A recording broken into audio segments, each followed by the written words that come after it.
उत्तर प्रदेश की राजनीति की बात हो और गोरखपुर के तिवारी की हाथे की बात ना हो, ये कैसे भला मुनासिब हो सकता है। ये हाथा 90 के दशक में, या यूं कहें कि यूपी की सियासत में इस हाथे का रसूख कुछ इतना था कि किसी की हिम्मत या हिमाकत नहीं होती थी बगैर तिवारी जी की आज्ञा के हाथे में घुसने की जुर्रत भी कर सके। अभिवादन स्वीकार कीजिए, मैं हूं आपके साथ अंकित दुबे और आज मैं बताऊंगा यूपी के माफिया डॉन एक तरह से तिवारी जी की सारी कहानी। हरिशंकर तिवारी गोरखपुर के रहने वाले हैं। राजनीति का अपराधीकरण गोरखपुर से शुरू हुआ था, तो हरिशंकर तिवारी इसके सबसे बड़े अगुआ थे। एक तरह से वो चीजों को लेकर आते थे। एक जमाने में पूर्वांचल की राजनीति में तिवारी की तूती बोलती थी। रेलवे से लेकर तमाम पीडब्ल्यूडी के ठेकेदार में हरिशंकर का दबदबा था और उनकी ठेकेदारी में भी तूती बोलती थी। उसके दम पर तिवारी ने एक बहुत बड़ी मल्लिकत खड़ी कर दी थी उनके नाम से, या ये भी कहा जा सकता है कि जेल में रहकर चुनाव जीतने वाले वह पहले ऐसे नेता थे जिन्होंने जेल में ही रहकर चुनाव जीत लिया था। उनको ब्राह्मणों का भी नेता माना जाता है। यह हरिशंकर तिवारी का ही दबदबा है कि उनके बेटे और रिश्तेदार लोकसभा और विधानसभा का चुनाव जीतते चले हुए अभी भी आ रहे हैं। पूर्वांचल को माफियाओं का गढ़ भी कहा जाता है और इनमें से कई माफिया ऐसे रहे जो बाद में सफेद पोश यानी नेताजी बन गए। लेकिन क्या आप जानते हैं ये शुरुआत कैसे हुई? चलिए आपको बारी बारी से बताते हैं। माफिया और फिर सियासत की कुर्सी का सफर किसने सबसे पहले नापा? चलिए इसके लिए आपको थोड़ा पीछे ले चलते हैं। 1985 उत्तर प्रदेश के गोरखपुर की चिलुआ पार विधानसभा सीट अचानक सुर्खियों में आ गई। लोग अखबारों में, टीवियों में चिलुआपुर को देखने लगे। वजह थी इस सीट पर एक ऐसे शख्स का जीत दर्ज करवाना जो उस वक्त जेल में बंद था। भारतीय राजनीति में ये एक नया और सबसे पहला मामला था जब किसी ने जेल से चुनाव लड़कर जीत दर्ज की हो। ये विधायक थे हरिशंकर तिवारी।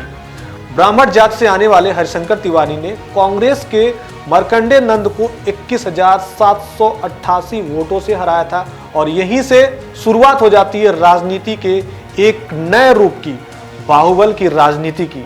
उत्तर प्रदेश में बाहुबल की राजनीति यहीं से शुरू होती है।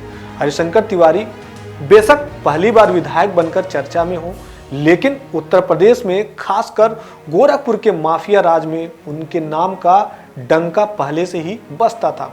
70 के दशक का वो दौर जब देश की राजनीति काफी तेजी से बदल रही थी। जेपी की क्रांति और कांग्रेस को मिल रही चुनौतियों का असर देश के हर राज्य में नजर आ रहा था। ऐसे में राजनीति का गढ़ कहे जाने वाला उत्तर प्रदेश कैसे पीछे रह जाता है? जेपी के मूवमेंट ने छात्र संघ की राजनीति को नई दिशा दे दी थी और यूपी के छात्र नेता भी इसे अछूत नहीं थे। विश्वविद्यालयों में वर्चस्व की लड़ाई की शुरुआत हो चुकी थी। उस वक्त हरिशंकर तिवारी गोरखपुर विश्वविद्यालय के छात्र नेता के रूप में एक बड़ा नाम बनकर उभरे थे। छात्र संघ की राजनीति सिर्फ कॉलेज तक ही सीमित नहीं थी, बल्कि विश्वविद्यालय के ये गैंग अक्सर अपनी धाक जमाने लगे। कॉलेज से बाहर भी गुंडागर्दी करते नजर आते थे ये लोग।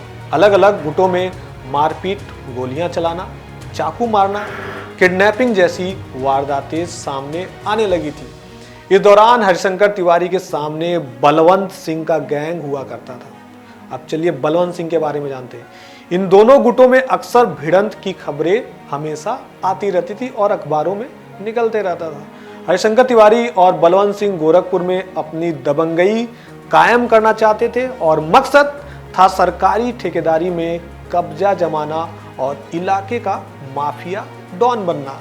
बलवंत सिंह ठाकुर समुदाय के दबंग माने जाते थे, बहुत शक्तिशाली नेता माने जाते थे और इसलिए उन्हें उस समय एक और ठाकुर वीर प्रताप शाही का पूरा सहयोग मिल चुका था।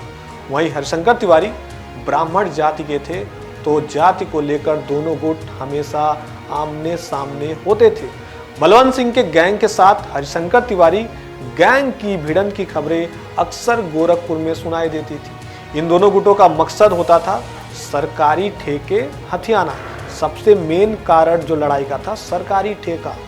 वो सब दोनों लोग पार्टियां चाहती थी कि ये ठेका मेरे को ही मिले। दरअसल सरकारी ठेके दबंगई के साथ साथ पैसे कमाने का बड़ा जरिया उस समय हुआ रहता था। रेलवे के ठेके, शराब के ठेके, भू माफिया जैसे कई काले कारोबार में हरिशंकर तिवारी का दबदबा बढ़ने लगा। एक तरह से उन्होंने एक विरासत अपना लिया था। उस समय गुंडई में वो शीर्ष पर पहुंच गए थे। उन पर हत्या की साजिश रचने, किडनैपिंग, रंगदारी वसूलने जैसे तमाम मामले, 26 से ज़्यादा केस भी दर्ज हो चुके थे। हालांकि उन्हें कभी किसी मामले में दोषी नहीं पाया गया था। एक तरफ माफिया में उनका पावर बढ़ता जा रहा था, वहीं दूसरी तरफ धीरे धीरे हरिशंकर तिवारी ने लोगों के बीच में अपनी पैठ बनाना शुरू कर दिया था। माफिया के कारोबार से वो पैसा कमा रहे थे, लेकिन जनता की मदद के लिए वो हमेशा आगे रहते थे, जनता की हमेशा मदद करते थे। उनकी परेशानियों को सुनना, आर्थिक मदद करना, जनता दरबार लगाने जैसी चीज़ें भी हरिशंकर तिवारी से जुड़ी रही और इसी का फायदा उन्हें राजनीति में मिला। हरिशंकर तिवारी फिलहाल तो नहीं रहे, लेकिन उनका जो उत्तर प्रदेश के गोरखपुर में, या यूँ कहें उत्तर प्रदेश में जो दबदबा था, एक तरह से अब वो नज़र नहीं आता है। इस समय सूबे के मुख्यमंत्री योगी आदित्यनाथ हैं। जब योगी आदित्यनाथ पहली बार मुख्यमंत्री बन के आए तो आपको पता होगा या नहीं होगा, आपको हम बताते हैं। मुख्यमंत्री बनने के साथ साथ उन्होंने हाता में तुरंत अपनी फोर्स से जांच करा दिया।